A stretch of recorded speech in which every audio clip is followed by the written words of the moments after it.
All right. Hi, everyone. My name is Austin, and I'm really excited for this project. For my topic, I chose to go over the history and economic effects of unemployment in the United States. So, this is a real topic and a real problem that a lot of people have experienced and probably will experience it someday. It's just really interesting, and I just thought it would be cool to research. So, let's just get right into it.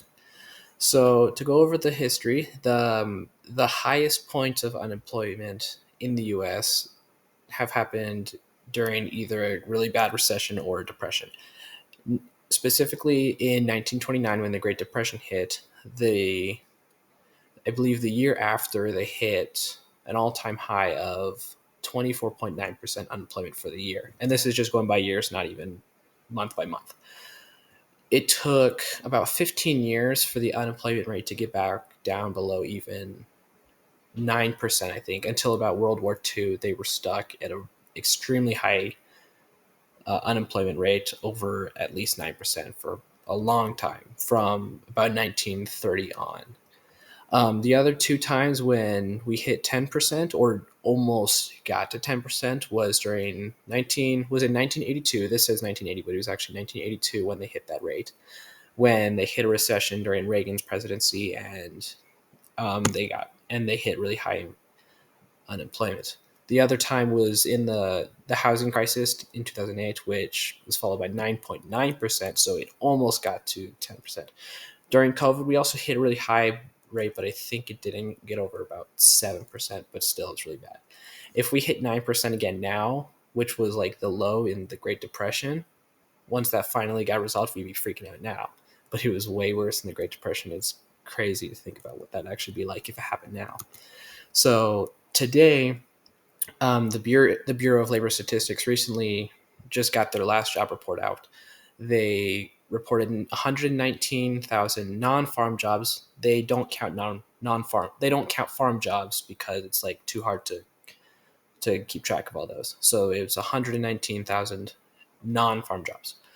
The unemployment rate is currently 4.4, which is the highest in about 3 years from what I was able to find. Um, about a year ago it was 4.1, so it's gone up just a little bit. Though in 2020, oh yeah, here we go, COVID, it was 6.7 for the year, so it's actually gotten better than the last 5 years or so. Causes of high unemployment, like I said, it oftentimes happens during a recession or in times of high unemployment. During these times, people are going to be spending less, so businesses usually try to keep employment lower so that they can keep up with the increased cost or or the just yeah the cost in general of their goods and services. So usually, yeah, when costs are higher, they have to reduce employment so that they're able to keep that up, just so that they don't lose as much profit. Another reason would be globalization. When companies or markets find out that production or services would be better made or produced in a different place, then they'll move those jobs over. So then the jobs that are here go away. So that will also affect unemployment and make that rate go higher. Also, tech advancements, when this just makes it more efficient just to go with more technological option, then this reduces the need for as many people to work. And of course, AI would be a concern here. And speaking of AI, that which is probably the scariest thing that people are worried about right now, I found an article from Goldman Sachs that estimates that at this point, if the current uses of AI were implemented just all across our economy, just widespread, there would probably be about 2.5% of the workforce that would be at risk of potentially losing their job, and those wouldn't even be guaranteed. So it's only 2.5%, but if that whole 2.5% were all taken away, like if all those jobs were lost all at once, then we'd be up to about 7%, and that'd be quite significant. So it would be harmful to our economy, but also there is optimism, because the article that I read also said that 60% of the jobs today that didn't or that exist today did not exist back in the 1940s, right at the time of the Great Depression. So new jobs are always being created. So in this case, there are concerns for AI, people would lose their jobs for time, but likely new needs would arise to fill those back up. Some and the conversation about economic or the economic effects of high unemployment are not the only ones. We also need to look at low unemployment. So we're going to look at that as well.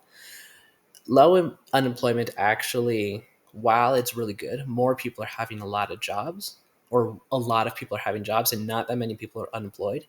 There are also economic effects of that, which can be negative for the economy as a whole. And yes, of course, there are positives, like more people are having jobs, there's more production, um, yeah, in general, there's just lower unemployment, so there's not quite as much problem with that. When unemployment is really high, what does it say here? Um, the markets can get really inefficient. When there's too many people doing a job, it kind of just loses their efficiency. Customers or companies are paying too much for the labor to get their jobs done, so it eventually becomes people are doing less to do either the same amount. It's not necessarily we're doing more work or producing more because like the required production isn't quite there. Just because more people are working doesn't mean there's greater production. It just means that there's more people doing it, so then it's just less efficient because you're not necessarily producing more. If you are producing more, then it's not a problem. But also, when unemployment is really low, the other thing is that inflation goes up. When companies are struggling because not as many people are looking for jobs, companies have to raise their wages. And when wages are raised, or when more people are working, just in general, there's more spending. And more spending means higher inflation. So then when inflation kicks in again, then we kind of go back to not necessarily recession, but then you'll start to see the layoffs coming again. So the market keeps going in a cycle. And the effects of high unemployment, just to go make sure we get the full cycle, when fewer people are working, total spending goes down, and then also that means the production of the country as a whole and of businesses go down. And then the whole thing, the decreased spending and the decreased production affects a country's GDP. Um, Lower production can also affect people still employed, because when production goes down, people then lose their jobs just because there's not enough revenue coming in for the companies to be able to keep as many people working, because they're not able to produce as much anyway. Also, the one good thing about this is that because there's less spending going on, inflation does go down, and then the cycle kind of goes back to what it was when there was lower unemployment. So then inflation will go down, so then companies can hire more people back. So it keeps kind of going in this back and forth cycle. And here we kind of see that with what is called the Phillips curve, as which models that as unemployment goes down, inflation goes up, and vice versa. Unemployment and inflation typically have an inverse relationship. As one goes up, one goes down.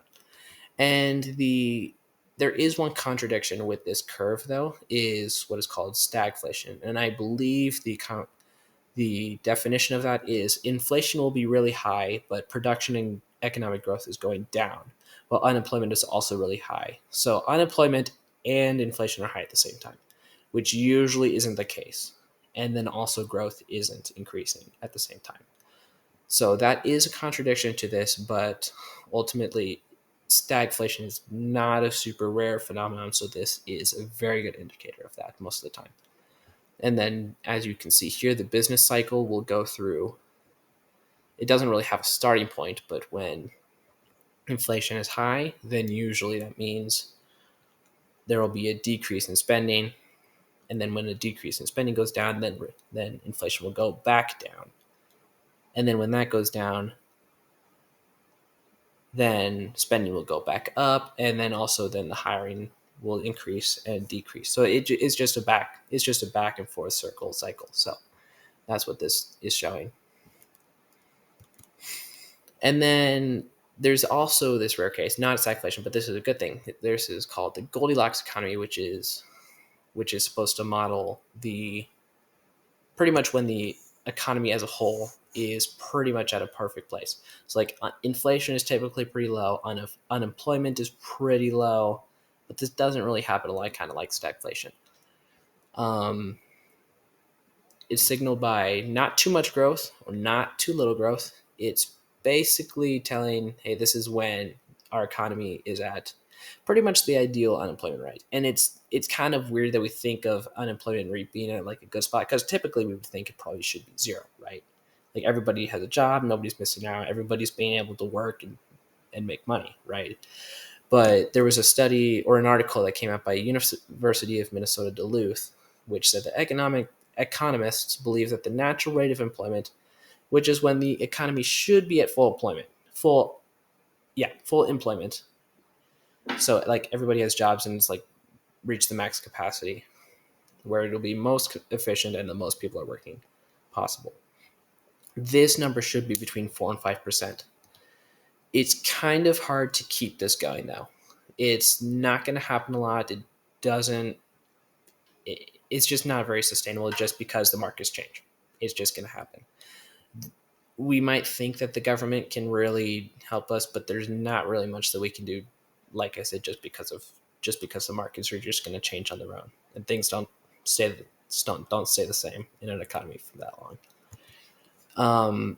There are some ways. There's not really a clear-cut way to deal with employment. It's pretty hard to influence, like I said, just because in a capitalist or a mixed economy like we are in, things are going to fluctuate. It's just going to keep going up and down and up and down. However, there are some ways that I think, from the research I've done and from what I've seen, I think we need to get rid of the minimum wage. If we want to provide more jobs and reduce unemployment, which I think is just better in general, more people need to work if they need to work. I think we need to get rid of the minimum wage. I think Thomas Sowell or Milton Friedman, in one of the videos that we've watched, he said that, yeah, it was Thomas Sowell. He said that the minimum wage pretty much discriminates against the lowest class, the people who are either the least productive or have an inability to work quite as much or quite as well. When their production is below what they can provide for the minimum wage that they'd be paid, then they just can't get work. So when that happens, then they're missing out on a job, and then that also increases unemployment, which is not really great for anyone. So I think we should get rid of that. Some other ways that could be implemented would be, there are some things that the government could do, which would be cutting taxes or cutting interest rates just to cut costs to provide companies with the ability to employ more. There are some. Actually, wait, no, let's go back to this one. So actually, to go back to government spending, if government spending can go down, then ultimately this is putting less pressure on the economy. So typically a freer economy is better. We want to have companies to have more freedom over what they do. They usually need to have less government intervention to work properly. So ultimately, yeah, I think we need to have less government control so that businesses and the market has more freedom, and we need to get rid of the minimum wage if we want to have the best scenario for everybody to be able to work. And because like if you can't work, and then what are you supposed to do? So I think that'd probably be the best way to go. There are other options that are out there, I'm sure. Those are just the ones that I think are best right now. So to recap, we went over the current unemployment and as well as the highest dramatic points of unemployment, such as right now it's 4.4, and the Great Depression hit almost 25%, and then the other high points throughout our history. The causes of high unemployment, which would include a recession or high inflation, because then businesses aren't able to hire quite as many people or keep as many people on. And the fact that not everybody can work as once. There is a limit to our economy's capacity of working people. And when too many people work, then it creates more inefficiency, and then inflation goes up at the same time because there's more spending. And when fewer people are working, it's kind of the opposite. Inflation goes down, and so does total production. And then that'll kind of restart then that'll just be the full circle for the market cycles.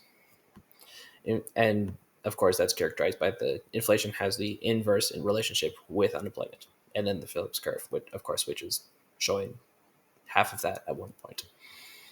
So yeah, and then just making sure I have all the sources in here. These are all the articles and all the images that I used that required all my references. So yeah.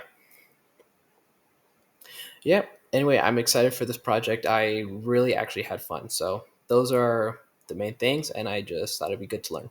Thanks.